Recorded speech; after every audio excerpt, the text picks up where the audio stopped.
இயேசு கிறிஸ்து நாமத்தின் அன்பின் வாழ்த்துக்களை தெரிந்து கொள்கிறேன். தெரிந்து கொண்ட வேத பகுதி மத்தேயு 5ஆம் அதிகாரம் 44ஆம் வசனம். உங்கள் சத்துருக்களை சிநேகியுங்கள், உங்களை சபிக்கிறவர்களை ஆசீர்வதியுங்கள், உங்களை பகைக்கிறவர்களுக்கு நன்மை செய்யுங்கள், உங்களை நிந்திக்கிறவர்களுக்காகவும் உங்களை துன்பப்படுத்துகிறவர்களுக்காகவும் ஜெபம் பண்ணுங்கள்.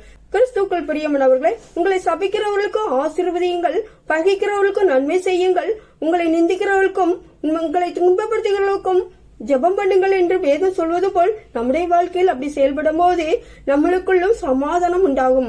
ஆவியின் கனியில் ஒன்றுதான் சமாதானம். இயேசு கிறிஸ்துவின் மூலமாய் தேவனிடத்தை சமாதானம் பெற்றிருக்கும் போது நம் சமாதானம் நதியை போல் பாயும். இங்க வேதத்துல பாக்குறோம், எரேமியா 28ஆம் அதிகாரம் 9வது வசனம். சமாதானம் வருமென்றே தீர்க்கதரிசனம் சொல்லி இருக்க, அந்த தீர்க்கதரிசி சொன்ன வார்த்தையின்படியே வந்தால் அப்பொழுது அவன் கர்த்தர் மெய்யாய் அனுப்பின தீர்க்கதரிசியாய் விளங்குவான் என்று வேதம் சொல்கிறது. இங்க பார்க்கிறோம், ஒரு தீர்க்கதரிசியானவன் அங்க சமாதானம் உண்டு என்று சொல்லும் போது அந்த சமாதானம் நிறைந்திருக்கும் போது கர்த்தர் மையாய் அனுப்பின தீர்க்கதரிசியாக தான் விளங்குவான் என்று வேதம் சொல்கிறது. அதே போல் நம்முடைய வாழ்க்கையிலும் ஒரு வீட்டிற்கு செல்லும் போது பிரவேசிக்கும் போது இந்த வீட்டுக்கு சமாதானம் உண்டாக வேண்டும் என்று முதலாவது சொல்லுங்கள் என்று வேதம் சொல்வது போல் சமாதான பாத்திரன் அங்கு இருந்தால் நீங்கள் கூறின சமாதானம் அவனிடத்தில் தங்கும், இல்லாதிருந்தால் அது உங்களிடத்தில் திரும்பி வரும்.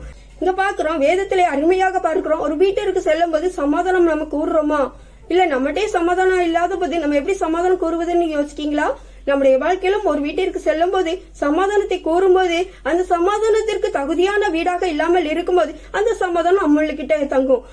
உங்களுடைய வாழ்க்கையிலும் அந்த எப்படிப்பட்ட சமாதானமாக இருந்தாலும் அது உங்களுடைய மன நிறைவோடு சமாதானத்தை கூறி செயல்படுங்க.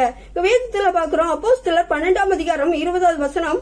அக்காலத்திலே ஏரோது தீரியர் பேரிலும் சீதோனியர் பேரிலும் மிகவும் கோபமாயிருந்தான். தங்கள் தேசம் ராஜாவின் தேசத்தினால் போஷிக்கப்பட்டபடியினால் அவர்கள் ஒருமனப்பட்டு அவனிடத்தில் வந்து ராஜா வீட்டு விசாரணைக்காரனா பிலாஸ்துவை வசமாக்கி சமாதானம் கேட்டுக்கொண்டார்கள். இங்க பார்க்கிறோம், ஏரோது ராஜா சீரியர் பேரிலும் சீதோனியர் பேரிலும் கோபமாயிருந்தார்கள். அப்பொழுது சீரியரும் சீதோனியரும் ராஜா வீட்டு விசாரணைக்காரனை வசமாக்கி கொண்டு சமாதானம் கேட்டுக்கொண்டார்கள் என்று வேதத்துல பாக்குறோம். நம்முடைய வாழ்க்கையிலும் ஒருவேளை சமாதானம் இன்றி காணப்படும் போதோ இல்ல நம்ம சண்டையிட்டு கொண்டு இருக்கும் போதோ ஒவ்வொருத்தையும் சண்டையிட்டு இருக்கும் போது நம்ம உடனே சமாதானம் ஆகிறோமா, இல்ல சமாதானம் இல்லாம சண்டை பிரிவினையோடு நம்ம காணப்படுறோமா? ஒவ்வொரு இடங்களிலும் பாக்குறோம், குடும்பத்துல கூட சமாதானமின்றி பிரிந்து காணப்படுறாங்க. ஒருவேளை குடும்பத்திற்குள்ள சமாதானம் இல்லாம பிரிவினை இருந்தால் கூட சமாதானத்தோடு செயல்படணும். எப்படிப்பட்ட சூழ்நிலை நீங்க இருந்தாலும் அந்த ராஜாவுக்கே அப்படிப்பட்ட சூழ்நிலையில் இருக்கும்போது நம்ம சாதாரணமா நம்மளுடைய வாழ்க்கையிலும் செயல்படும் போது சின்ன சின்ன காரியங்களோ பெரிய காரியங்களோ நம்ம மன்னிக்க முடியாத காரியங்கள் இருந்தா கூட நீங்க மன்னிக்கிற தன்மையில் காணப்படுறீங்களா? ஒருவேளை மன்னிக்கிற தன்மையில் இருக்கும்போது உங்களிடையும் சமாதானம் காணப்படும்.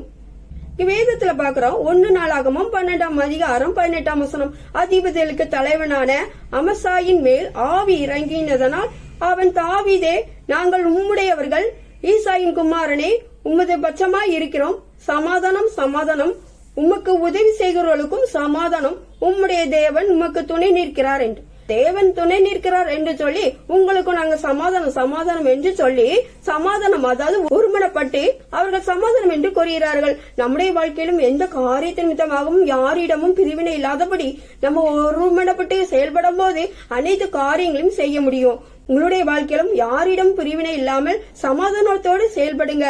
ஆவியின் கனியில் ஒன்றுதான் சமாதானம். அந்த சமாதானம் இருக்கும் போது அந்த சமாதானத்தினால் தேவன் நிரப்ப வல்லவர். அந்த சமாதானத்தின் நிமித்தமாக அநேக காரியங்களையும் செயல்படுத்த முடியும். பிரிவினையோடு செயல்படாமல் உங்களுடைய வாழ்க்கையிலும் சமாதானத்தோடு செயல்படும் போது இங்கு வேதாகமும் அழகா கூறுகிறது, தேவன் உங்களோடு இருக்கிறார், உங்களுக்கு துணை நிற்கிறார் சொல்லி சமாதானம் என்று கூறுகிறார்கள். நம்ம செயல்படும் போது பிரிவினையோடு அல்ல, சமாதானத்தோடு செயல்படும் போது ஆவின் கனியில் ஒன்றாக நம்மளுடைய வாழ்க்கையிலும் செயல்படும். நீங்க செயல்படுங்க, தேவன் உங்களோடு இருந்து மகிமைப்படுவார்.